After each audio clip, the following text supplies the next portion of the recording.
Hey guys welcome back to my YouTube channel. आमी प्रियंका चले एसेছি আজকে কালী পুজোর ঠাকুর দেখতে। আজকে কালী পুজোর পরের দিন আমি হাজব্যান্ড আর আমার মেয়ে মিলে ঠাকুর দেখতে বেরিয়ে পড়েছি। এটা হচ্ছে রূপনারায়ণপুরের প্যান্ডেল। প্যান্ডেলটা অসাধারণ বানিয়েছে, পুরো ভিডিওটা হয়তো তোলা হয়নি।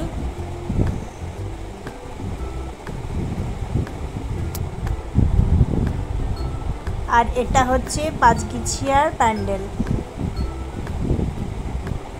এই প্যান্ডেলটাও কিন্তু অসাধারণ বানিয়েছে।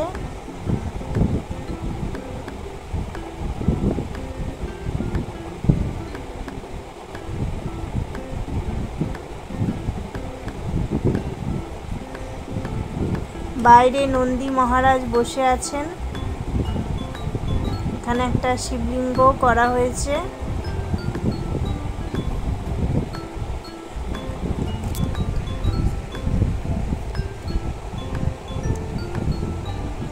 এটা হচ্ছে মা।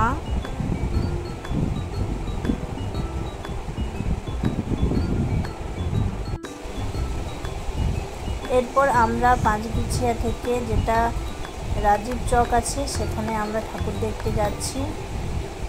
পাঁচগিছিয়াতে দুটো ঠাকুর হয়েছে আর রাস্তার ধারে ধারে খুব সুন্দর করে লাইট দিয়ে সাজানো হয়েছে। এটা হচ্ছে রাজীব চকে প্যান্ডেল। প্যান্ডেলটা কিন্তু একদম রাস্তার ধারে আর খুব পার্টি অফিসটার পাশে। প্যান্ডেলটা কিন্তু দারুণ বানিয়েছে। ভেতরে ঢুকলাম, এত সুন্দর বানিয়েছে যে আর কি বলবো।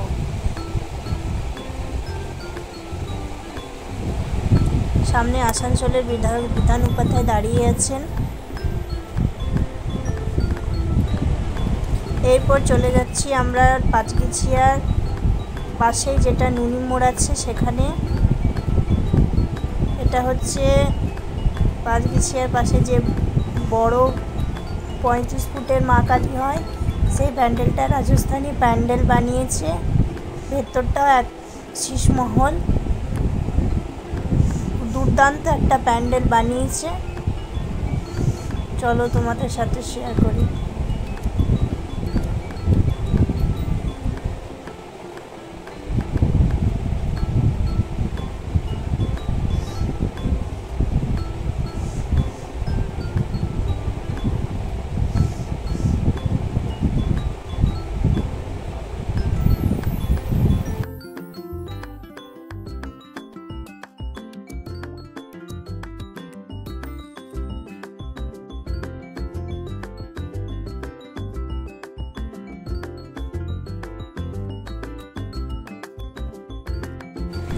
এরপর চলে এসেছি নুনি মোড়ের আরেকটা প্যান্ডেলে।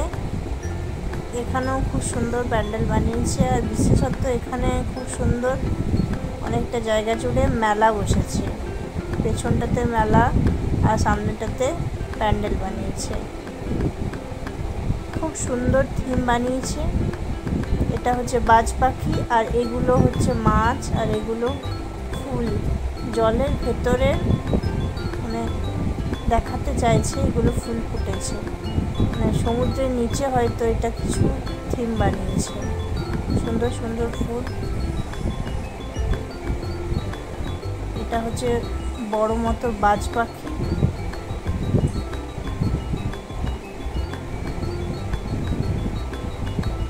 এটা বিশাল একটা মাছ।